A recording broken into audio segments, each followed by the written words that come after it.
हर खबर पर होगी आपकी पकड़। डाउनलोड कीजिए एबीपी लाइव ऐप। चीन भारत की सीमा में घुस रहा है, लेकिन वो ऐसा क्यों कर रहा है, इस बारे में हमने बात की लद्दाख के शेर कहे जाने वाले रिटायर्ड कर्नल सोनम वांगचुक से। कर्नल सोनम वांगचुक को कारगिल युद्ध में वीरता दिखाने के लिए महावीर चक्र से सम्मानित किया जा चुका है। हमने जाना कि भारत को अब क्या करना चाहिए। देखिए ये खास बातचीत। The lion of Ladakh Sonam Wangchuk, ये नाम किसी पहचान का मोहताज नहीं है। करगिल में महावीर चक्र मिला था इनको। इस वक्त हमारे साथ हैं, इस वक्त लेह लद्दाख में हम मौजूद हैं। वांगचुक साहब, एक बार फिर हालात कुछ वैसे ही बन गए हैं जैसे आप लोगों ने आज से 21 साल पहले लड़े थे, लेकिन इस बार दुश्मन पाकिस्तान की बजाय चीन है। सबसे पहले मैं आपसे ये जानना चाहता हूं कि आखिरकार उस लड़ाई में और आज जो एक मानसिक तनाव की लड़ाई है, इसमें फर्क क्या है? फर्क तो बहुत है, बिकॉज अभी जो हमारा दुश्मन है, एडवर्सरी है, वो चाइना है। और चाइना जो है एक बहुत ही निहायती पावरफुल और स्ट्रांग जो है एडवर्सरी है। तो उसी हिसाब से जो भी हमारा थिंकिंग होगा, किस तरह से उसको टैकल करे, ये जो है बहुत डेलिब्रेट मेरे हिसाब से प्लानिंग होनी चाहिए। मैं यही बोलता रहा हूँ कि सिर्फ आर्मी ऑप्शन ना होते हुए, बिकॉज लोगों ने काफ़ी लोग मतलब ये इमोशनल हो जाते हैं इस बारे में और ये बोलते हैं कि सिंस हमारी इतनी कैजुअलिटी हुई है तो मिलिट्री ऑप्शन जो है उसको इस्तेमाल करना चाहिए। बट मेरे हिसाब से सिचुएशन को देखते हुए ग्राउंड पे और ये बातचीत वगैरह जो चल रहा है, तो ये मिला जुला एफर्ट होना चाहिए। खबर यही मिल रही है कि चाइना भी अंदर आया है, भारतीय टेरिटरी में आया है।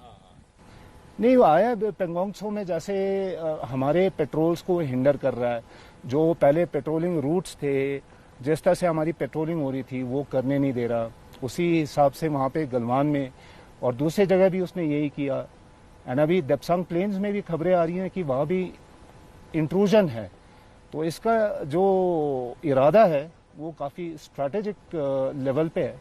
आपके हिसाब से इसको निपटने का बेस्ट जरिया क्या है? अगर आर्मी ऑपरेशन नहीं करना है, वॉर तो देखिए बहुत बड़ी बात होती है, कोई देश नहीं चाहता वॉर हो, उसमें बहुत नुकसान होता है, लेकिन इसको सबक सिखाने के लिए कोई प्लानिंग तो इस टाइम चॉकआउट करनी होगी ना? नहीं, चॉकआउट करना होगा, लेकिन ये जो है नी जॉक रिएक्शन नहीं हो सकता।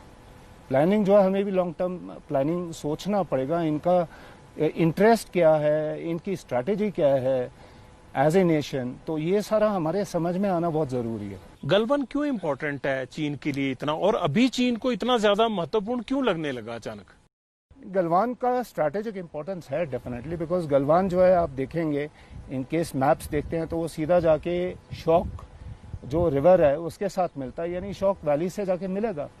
एंड अगर शॉक वैली से मिलता है तो शॉक जो है बहुत ही हमारा एक इम्पॉर्टेंट वहाँ पे नोडल पॉइंट है उस तरह से। और फिर मतलब वो बोलते हैं कि वहाँ से सियाचिन भी एक्सेस कर सकता है।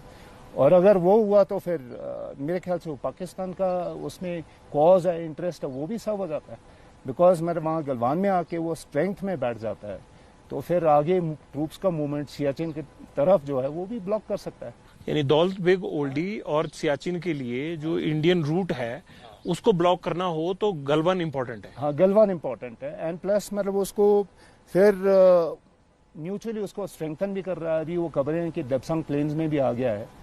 तो देप्सांग प्लेन्स जो है वो नॉर्थ की तरफ है, इसी इलाके से आपको मालूम है, काराकोरम हाईवे, और वो डीबीओ के बिल्कुल नजदीक है। जो मौजूदा हालात एलएसी पर हैं, अगर यहाँ पर किसी भी तरह से हम लोग आर्मी ऑपरेशन में जाते हैं, वॉर नहीं मैं नाम देता, आर्मी ऑपरेशन में जाते हैं, तो आपको लगता है कि पाकिस्तान एलओसी पर भी दिक्कत करेगा ताकि वहां के ट्रूप्स की मूवमेंट इधर ना हो पाए? बिल्कुल, वो कोशिश तो उनकी रहेगी, बातचीत हुई होगी दोनों के बीच में। एंड पॉसिबिलिटीज हैं, हमें तो ये लेके चलना पड़ेगा कि हो सकता है। दो फ्रंट पे लड़ने की बात हमेशा रही है, हमारे दोनों एडवर्सरी हैं और इस टाइम उनके सामने कॉमन पर्पस है। कॉमन पर्पस से वो जुड़े हुए हैं, एक दूसरे से मिले हुए हैं, तो संभावनाएं हैं बहुत कि उस तरह का सिचुएशन हमें देखने को मिले जहाँ पे दो फ्रंट पे हमारी लड़ाई हो। तो अगर वो सिचुएशन पैदा होता है तो उसके लिए तो कंटिजेंसी जो है हमने बना के रखी हैं, डेफिनेटली होंगी, ठीक है, तो उसमें कोई शक नहीं है। और इंडियन आर्मी जो है मेरे ख्याल से इस तरह की सिचुएशन से टैकल कर सकती है। बहुत बहुत शुक्रिया सोनम वांगचुक साहब। महावीर चक्र, एक शौर्य गाथा लिखने वाले महावीर चक्र विजेता सैनिक का ये कहना है चीन को कि 1962 वाला भारत न समझे, और भारतीय आर्मी को उनका ये कहना है कि आप जो भी टास्क दिया जाए उसको जज्बे और जुनून के साथ पूरा करें और सिर्फ हुक्म आने का इंतजार करें। कैमरामैन सुंदर सिंह के साथ जगविंदर पटियाल, एबीपी न्यूज, लेह लद्दाख।